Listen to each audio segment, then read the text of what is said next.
When considering your recruitment processes, also think about how different generations prefer to communicate and be communicated with.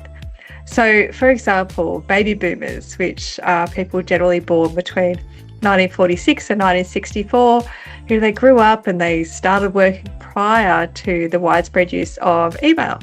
So phone calls are generally the preferred method of communication.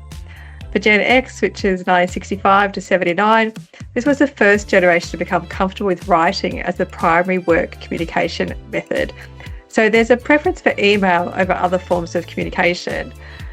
Gen Y and Z, which is 1980 through to 2009, communicate more digitally than they do in person and prefer messages to phone calls.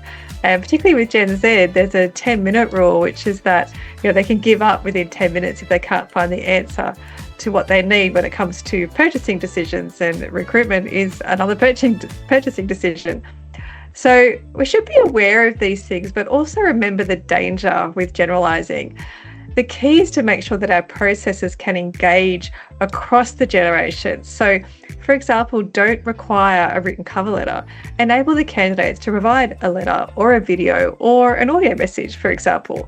And this is some of what we're going to be discussing at our next in-person workshop and networking event. It's in Sydney on the 27th of February. It's a half day.